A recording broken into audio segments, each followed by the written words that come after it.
चाहिए। जानते हैं ज्यादा बनाने में खर्च कम आता है, इसलिए चाइना का प्रोडक्ट बहुत सस्ता होता है। ये जो टेम्पर ग्लास हम लोग मोबाइल पे लगाते हैं ना, चाइना पे 3 रुपया में पड़ता है। 31% टैक्स जोड़कर और जो पूरा ट्रांसपोर्ट का खर्चा जोड़कर हमको वो जो टेम्पर ग्लास पड़ता है 4.5 रुपया में पड़ता है। 45 रुपया नहीं दिखा है, 4.5 रुपया में टेम्पर ग्लास पड़ता है, जिसको आप लोग दिल्ली मुंबई में 10 रुपया से 40 रुपया में लगवाते हैं। अब बताइए इतना सस्ता है तो हम कैसे रोक सकते हैं उसको।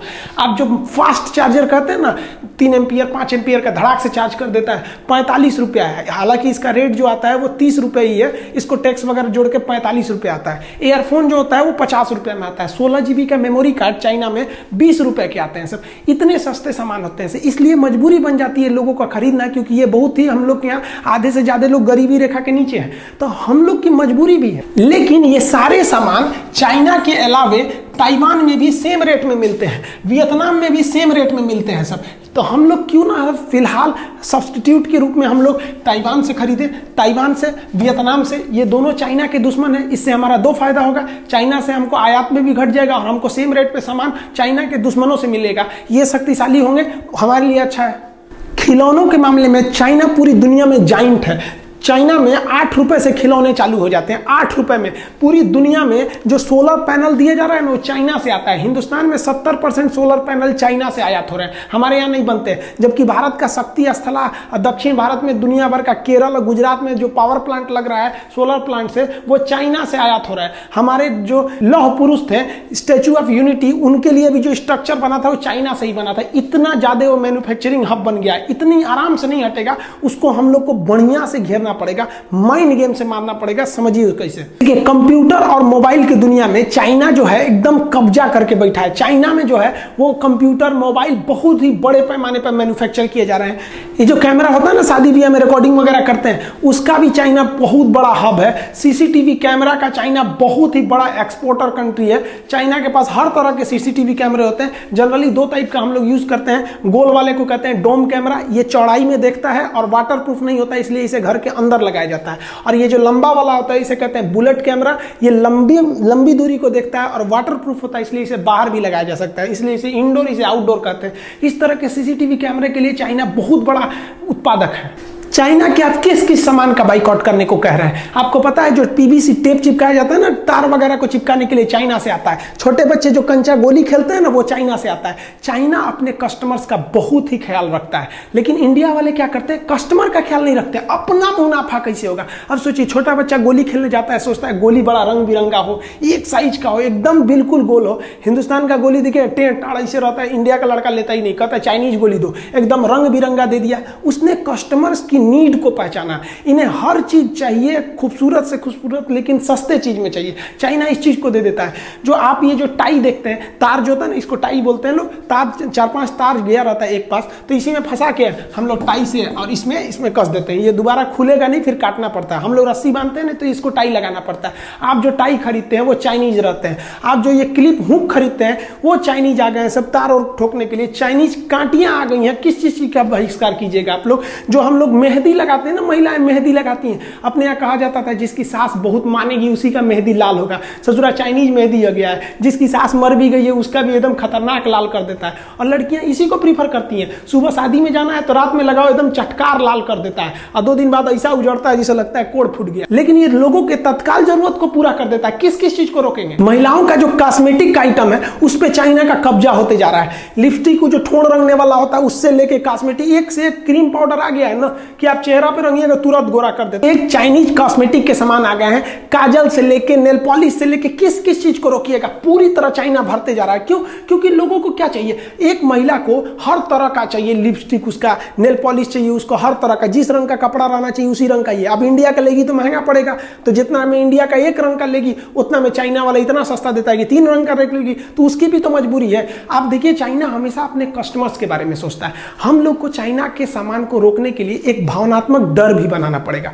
भारत में देखिए ना, मुंह नोचुआ का हल्ला उड़ गया था, चोटी काटने वाला, बाल काटने वाला था। इसी तरह मीडिया को पैसा वैसा खिला के सरकार को ना एक हल्ला उड़ा देना चाहिए कि चाइनीज मेहंदी लगाने से ना हाथ में कैंसर हो जा रहा है। जो महिला ठोड़ रंग ले रही है चाइनीज लिपस्टिक से, उसको धोधड़ हो जा रहा है। इसे ऐसे टाइप का एक मनोवैज्ञानिक दबाव बना दो, फॉल्स न्यूज चला दो। हमारे यहाँ तो फॉल्स न्यूज दुनिया भर का चलता है कि 2000 के नोट में चिप था। उस चिप से हम पता कर सकते हैं कहाँ 2000 का नोट छुपा है, कहाँ घंटा चिप था उसमें। चाइना अपने कस्टमर्स का बहुत ख्याल रखता है। देखिए हमारे यहाँ बनारसी साड़ी पूरी दुनिया में फेमस है।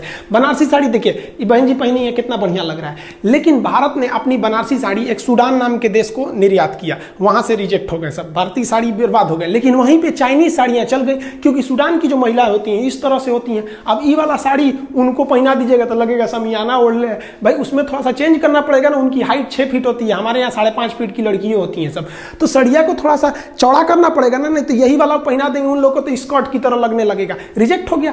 हम लोग कस्टमर्स का ध्यान नहीं रखते हैं, चाइना बहुत ही ध्यान रखता है। वो कोई भी चीज बेचने से पहले अपने टॉप ग्रेड के अधिकारियों को भेजता है अब पता करने के लिए कि पता करो वहां कस्टमर की डिमांड कितनी है, कितना पैसा खर्च कर सकते हैं। आप देखेंगे भारतीय टॉर्च इस तरह के थे, सजुरा में महीना में 50 रुपया के सेले लग जाता था, चलाइए तो फिर ढीला हो जाता था, चलते चलते बुझ जाएगा। एक बार हमारे यहाँ सांप निकला था, खोज रहे थे तो बुझ गया। यहाँ पे चाइना आया तो देखा लोगों की सोच कैसी है, तो चार्जिंग वाला टॉर्च लगा दिया, अलग से चार्जर नहीं, उसी में एक तो दे दिया कि भैया पीछे से चार्ज कर दो, आगे से फोक्स मारने वाला लगा दिया, खड़ा कर दीजिए तो इधर से चौड़ा रोशनी मारेगा, कस्टमर के हर एक डिमांड को पूरा कर दिया। वो अलग बात है कि अभी मोबाइल का फ्लैश लाइट इतना ना आ गया है कि अब टॉर्च धीरे धीरे विलुप्त हो रहा है। मेरा कहना है कि कितनी चीज को जोड़िएगा, बहुत से ऐसे चीज तो आप जानते नहीं है जिसको यूज करते हैं कि वो चाइनीज है। आप 2-4 चीज जानते हैं, एक तो मोबाइल, टीवी, ये सब चीज जान गए कि चाइनीज है, भगाओ इनको भगा देने से चाइना भाग जाएगा, नहीं। हमको ये मौका नहीं गंवाना चाहिए। भारत सरकार चाइनीज सामानों पर 31% टैक्स लगाती है।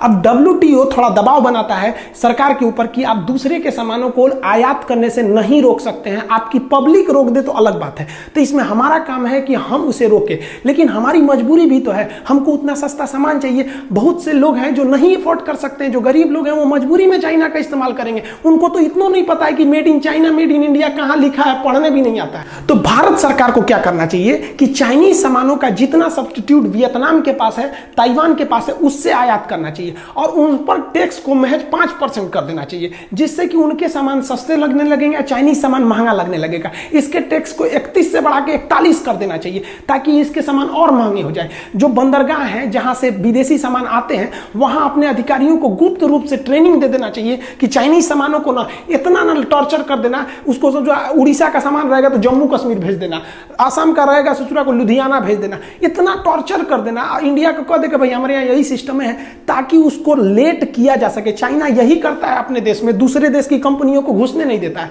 और वियतनाम जो ताइवान से कंपनियां हैं उनको सहूलियत दीजिए, धीरे धीरे इंडिया के जो डिस्ट्रीब्यूटर हैं, होलसेलर, वो कहेंगे यार चाइनीज सामान छोड़ो यार, उन सबको ले आने में बड़ी माथापच्ची हो जाता है, उससे अच्छा ताइवान से लो जब सेम रेट में मिल रहा है, वियतनाम से लो सेम रेट में मिल रहा है। चाइना तंग आ जाएगा, फिर चाइना आप पे दबाव बनाएगा। तो चाइना से कहना पड़ेगा भैया साफ देखिए कि भाई आप हमारे देश में बेचिए, नो डाउट बेचिए, हम आपको 31% की जगह 25% टैक्स लेंगे, 20% टैक्स लेंगे, लेकिन आप भारत में कारखाना खोलिए।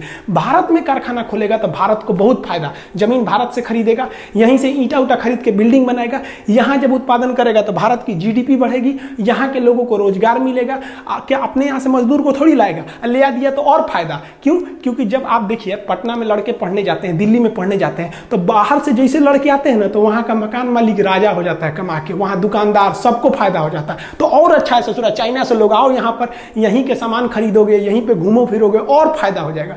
तो रोजगार वो यहीं से देगा, तो हमको और फायदा हो गया कि रोजगार मिल गया। और रोजगार जब मिलेगा तो हिंदुस्तान के लोग काम करने जाएंगे, तो उसकी टेक्नोलॉजी सीख लेंगे। हमारे यहाँ देखते हैं कोई हीरो होंडा की कंपनी में गैरेज में काम कर रहा था, 2 साल काम करके छोड़ा, अपना गैरेज खोल दिया, बहुत अच्छा है। चाइनीज कंपनी में काम किया, 2 साल काम करने के बाद अपना कंपनी खोल दिया। धीरे धीरे ऐसी टेक्नोलॉजी आएगी, चाइना ऐसे ही चुरा के लाया अमेरिका से। इससे भारत के युवाओं में एक स्किल डेवलपमेंट होगा, और ये भारत की सबसे बड़ी कमी है। मान के चलिए कि किसी लड़के को वेल्डिंग सीखना है तो ITI में जाएगा, नहीं तो किसी वेल्डर के पीछे हेल्पर बनेगा। कोई ऐसी संस्था है जो केवल डेडिकेटेड हो वेल्डिंग सिखाने के लिए कि हाँ भैया आइए 1 महीना में हम आपको सिखा देंगे, आपको वेल्डिंग का सर्टिफिकेट देंगे? नहीं, उसके लिए 75 गो नियम कानून है। चाइना में ऐसा नहीं है, आपको जिस चीज का स्पेशलिस्ट बनना है आप वहां जाइए। लेकिन भारत में अगर आपको स्पेशलिस्ट बनना है तो या तो कॉलेज में जाइए, अगर अनपढ़ है, मजदूर टाइप के हैं, तो किसी के पीछे हेल्पर लगिए 2 साल तक, अब धीरे धीरे सीखिए। लेकिन चाइना ने क्या किया, एकदम स्किल्ड कर दिया। किसी को पेंटिंग सीखना है, उसका एक तो कॉलेज है भैया, इसमें आइए 1 महीना में पेंटिंग सिखा के भेज देगा, सर्टिफिकेट केवल पेंटिंग का। हमारे यहाँ ITI, IIT, BE, BTech, MTech, lab मार डालेगा उसको पढ़ा के। जो चाइनीज ऐप है जैसे टिकटॉक है, VMAT है, VChat है, बहुत ज्यादा 52 से ज्यादा ऐसे ऐप है जिसको सरकार ने बैन किया है, उस पर निगरानी रखने के लिए कहा है, अभी बैन नहीं किया है। ये अपना डाटा जो है ना उसको स्टोर करते थे चाइना में। जैसे मान लीजिए आप शादी में गए, कोई रिकॉर्डिंग किए, तो वो रिकॉर्डिंग कहाँ आता है? आपके मेमोरी में। हम ये यूट्यूब पे वीडियो बना रहे हैं, ये ना आपके मेमोरी में ना मेरे मेमोरी में, ये कहाँ गया? तो ये यूट्यूब के सर्वर में गया। तो भारत सरकार को भी चाइना के जितने भी ऐप हैं कहना चाहिए कि भैया तुम ऐप आओ, क्योंकि तुम तो है प्ले स्टोर पे, हमारे पे तो हो नहीं, आओ, लेकिन तुम जितना डाटा यूज करोगे ना उसको भारत में रखना पड़ेगा। अब वो भारत में रखेगा तो उससे भारत में भी रोजगार बढ़ेगा और हमारे डाटा भी लीक नहीं हो सकते हैं, और धीरे धीरे उसको दबाव बना के धीरे धीरे पब्लिक ही छोड़ सकती है, क्योंकि WTO के नियम के हिसाब से गवर्नमेंट किसी पे जबरदस्ती बैन नहीं लगाएगी। चाइना के सामानों को बाइकआउट नहीं कराना है, उन ससुरों को मंगाना है और यहीं बनवाना है। ऐसा दबाव बनाना है कि अगर नहीं बनाएगा यहाँ पे ना, डायरेक्ट मंगाएगा ससुरा पे 40% टैक्स, और वियतनाम और ताइवान के सामानों को प्रीफर करेंगे, और बनाएगा तो भैया 20% टैक्स। बनाओगे तो तुम हमेशा के लिए मरोगे, आप भेजोगे तो डिस्टर्ब होकर मरोगे। मतलब चाइना ना तुमको कह के लेंगे। चाइना में क्या होता है ना, वहां अधिकारी बने हैं, जैसे जिला की जिम्मेदारी DM की होती है ना, चाइना में क्या होता है, हर जिला में ना एक उद्योग वाला अधिकारी होता है। उसकी जिम्मेदारी है कि इस साल तुमको इतनी कंपनियों को यहाँ खुलवा देना है, इतनी कंपनियों को सुधार ला देना है, उसकी जिम्मेदारी है। और हमारे यहाँ किसी भी अधिकारी को कोई जिम्मेदारी नहीं, उसको डर और जरूरत है ही नहीं है। डर और जरूरत का होना जरूरी है। सरकारी नौकरी में हो गया, डर खत्म, नौकरी जाएगा नहीं, जरूरत खत्म, 1 तारीख को तनख्वाह आइए जाएगा। हमारे यहाँ इसे चौपट कर दिया सब, हमारे यहाँ के अधिकारी सबको।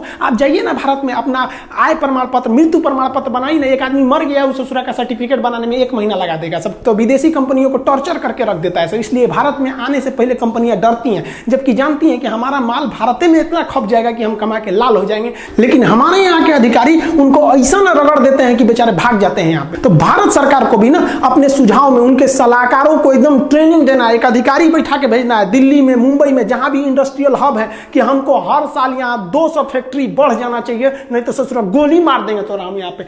डर बिना प्रीत कहाँ। भारत सरकार के उद्योग मंत्रालय पे एकदम कड़ा डिसीजन लेना चाहिए। लिस्ट बनाइए उन चीजों का जो चाइना ज्यादा प्रोडक्ट करता है, जिसका पब्लिक ज्यादा यूज करती है, और उन सारे चीजों का कारखाना 1 साल के अंदर अंदर खुल जाना चाहिए, ना तो नौकरी से भगा देंगे। हमारे यहाँ अधिकारी ये सोच रहे हैं तोन निकल गया, इतना कोई मतलब नहीं है, क्या हो रहा है क्या नहीं, सरकारी नौकरी लग गया। देखिए चाइना को इतना टॉर्चर करना है कि उसको फैक्ट्री मजबूरन भारत में खोलना पड़े, और जब भारत में फैक्ट्री खोल देगा ना तो हम लोग हो जाएंगे मकान मालिक और चाइना हो जाएगा किराएदार। अब कोई भी किराएदार मकान मालिक से ऐंठ के नहीं बोलता है, जानता है कि हमारा सब फैक्ट्रिया वहीं पे है, सोचा रोक देगा तब। कोई भी देश चाइना से ऐंठ के क्यों नहीं बोलता है? क्योंकि जानता है सोचा वहां पे हमारी कंपनी फंसी हुई है। अमेरिका भी शांत रहता है, उसकी करोड़ों करोड़ की कंपनियां का वहां पे इन्वेस्टमेंट है। तो भारत सरकार को इन्वेस्टमेंट लाना चाहिए, इससे FDI भी बढ़ेगी भारत सरकार की, इससे चाइना पर बहुत बड़ा प्रेशर